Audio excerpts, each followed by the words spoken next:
Hey guys, what's up? Derby Dog here. Today, I'm going to be recording a video on possible future Demolition Derby cars.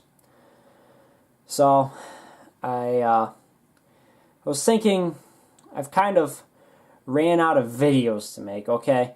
I'm just going to be straight up with that. I've been struggling to find some kind of content to get out there, and I finally thought of something pretty good. Which is talking about possible future Demolition Derby cars. It's a subject I think I still haven't covered, so I'm going to cover it.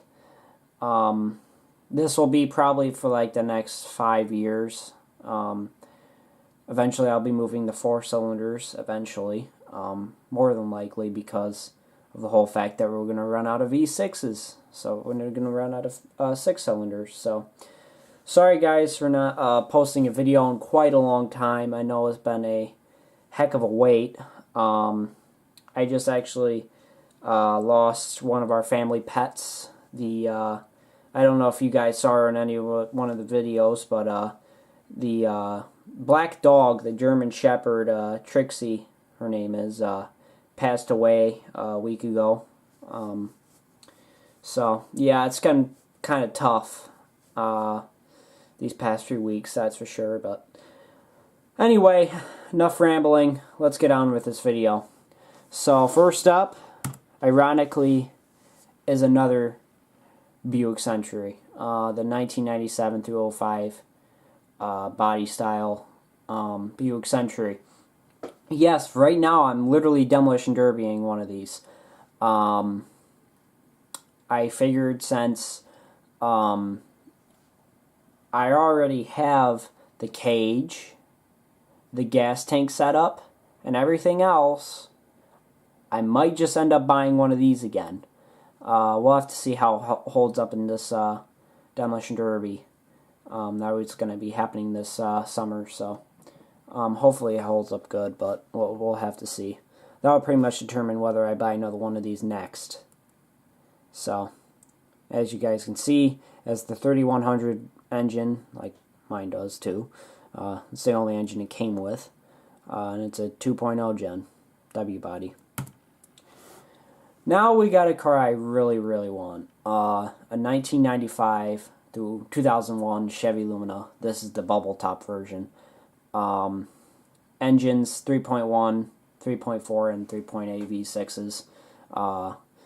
Now you may be asking, well, in case you guys don't know, wondering, what is the big difference between a Buick Century and a Chevy Lumina? What's the difference between those W bodies?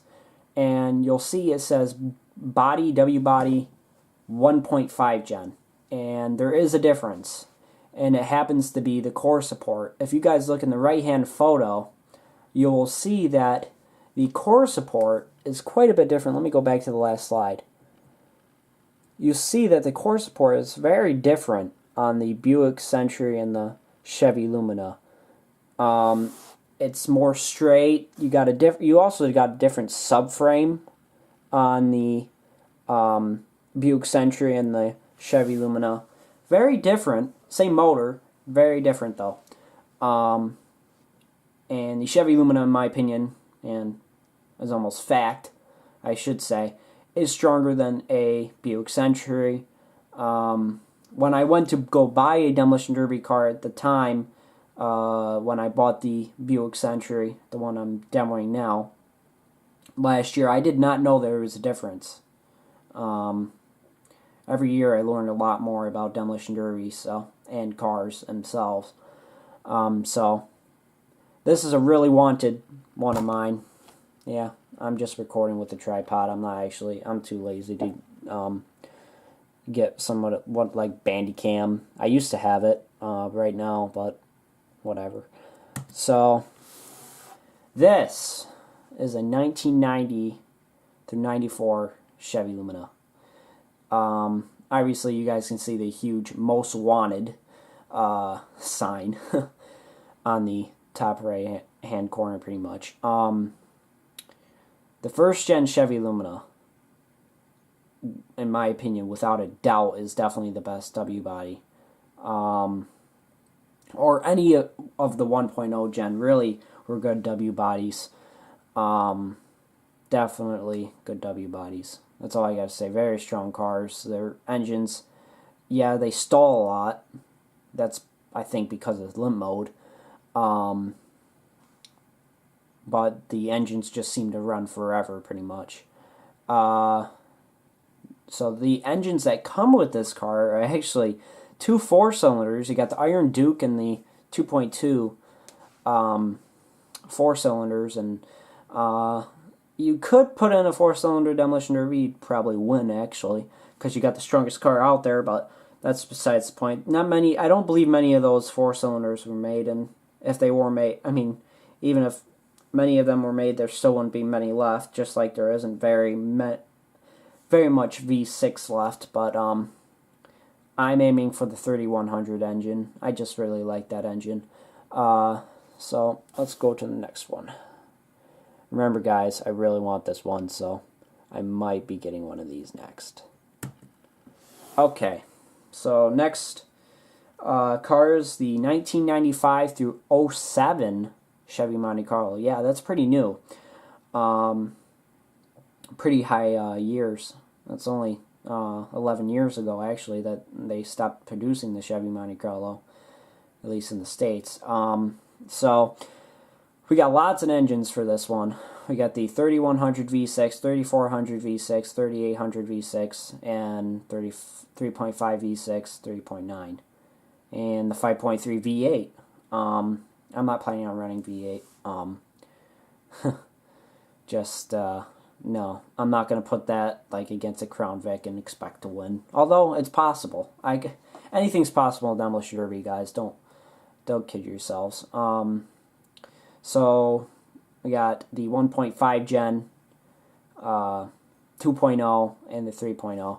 I am missing a photo because I didn't have enough room to put it in there of the 2.0 gen, but it's just think of the Chevy Impala, but as a two-door, looking like the one on the right. So, I mean, this one.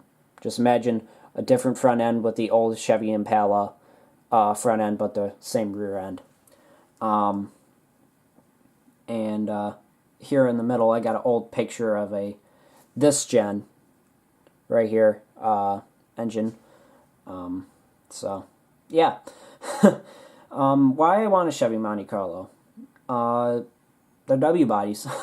That's pretty much it, and that's pretty much what the next slide is any W body car, really. There's that old Chevy Impala I was talking about, older kind. You got the one older kind, 1.0 gen, and two 2.0s, I believe. Or maybe this is a 1.5. I think this is actually a 1.5 gen. But really, any W body car is pretty good. You got to watch out with the ones with the aluminum spindles, unless you replace them. Then they're pretty good too. Although it might help to mention that the Chevy Impala does have a aluminum subframe, so good luck with that. In my opinion, either change the subframe if you want to, or just leave it in and say frick. I mean, just hope it doesn't like snap in half. That's all I gotta say. They do bend pretty quickly. Those aluminum subframes, obviously, because they're aluminum. So this is a car you guys probably was not expecting to be on my list, but here it is. Toyota Camry, 92 through 01. And I'd only get a 4-cylinder because I'd only run 4-cylinder with it, really. These cars are pretty tough. I gotta admit that. These I've seen. If you guys really want to see a prime example, go over to Zach's Workshop on YouTube and go check him out. He's got a lot of videos on Toyota Camrys, and you guys will see what I'm talking about. These cars are tough. These cars are pretty darn tough, especially for 4-cylinder. You practically can't find a 4-cylinder heat in Canada that doesn't have at least one Toyota Camry in it, and more than likely that one is going to win. I mean, these cars are like the Chevy Lumina of the 4-cylinders. And very good cars. I mean, they'll run forever hot. Just really good demo cars too. Now, I did already Demolition Derby one of these, 1996 through 2007 Ford Taurus, sedan or wagon, doesn't matter to me. Although I actually almost prefer doing a wagon this time, since I did a sedan in 2016. The engines it comes with is a 3.0 Vulcan V6 and a 3.0 Duratec V6. In my opinion, I know I'm going to trigger some people with this. I prefer the Vulcan over the Duratec. Although they're both good, it's just that the Duratec there's just less space in the engine compartment for it to crush in with the Duratec. But the thing you got to watch out for the Vulcan is that coil pack on the front of the motor, that valve cover coil pack right there. Got to really watch out for that. That's actually what took out my Taurus. We just didn't have time to move it. Once again, we always seem to get close, but yeah, that was never moved, and yeah, that got crushed. So, although the frame was still straight, so that's pretty much the basis I'm going off of, is the frame was still straight on that car. It went head on with a Lincoln Town Car too. And the Lincoln Town Car just pretty much ran over the frame and just went right up the core support and hit the motor. But the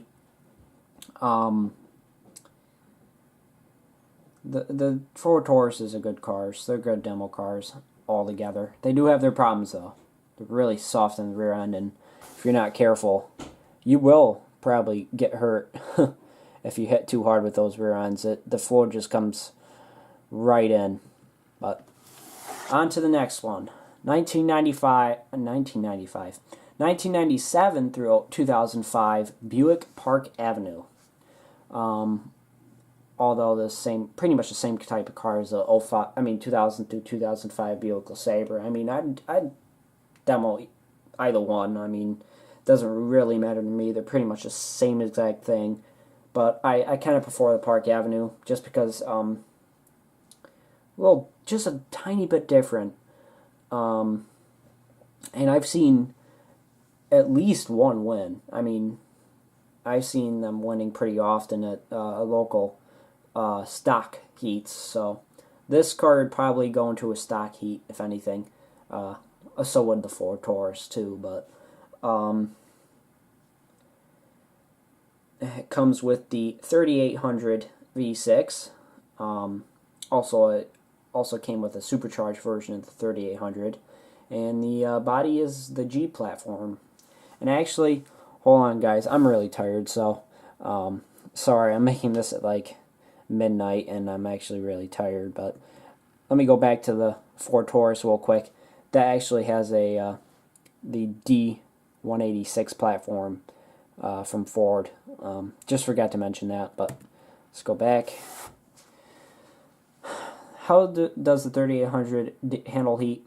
Pretty freaking well. The 3800s, they're unkillable. I'm telling you, they're unkillable. They're bulletproof engines. I drive a Buick LeSabre every day. Well, I don't drive it every day, but it is my first car, and it's just been reliable. The engines always ran good, except when the mass airflow sensor failed. But that's whatever. No, the engines they're bulletproof. They'll last forever. I mean, well, if you do your proper maintenance and change the intake gasket. But let's go to the next one. JK. There isn't anymore, because I think most cars are good for Demolition Derby. It's just I'd almost go ahead and say that some are better than others. Like, I'd rather get a Toyota Camry over a Honda Accord or something like that. In my opinion, Hondas are tin cans, but that's just me. I hate Honda. No, whatever. It's just, you guys have to realize that pretty much anything is a good demo car, as long as you build it to the way you want it and stuff like that. I mean, if you do stupid stuff and like leave the coil pack like on the valve cover like I did on the Ford Taurus, then maybe it won't be such a good demo car. But if you move those kind of things and you just make it overall just a good setup, I think anything can be a good demo car, guys. But anyway, hope you guys liked this video. Let's go back to the start. We'll stay Buick Century because I like them. Hope you guys enjoyed this video. Like, comment, subscribe, and see you guys in the next video. Bye-bye, everybody.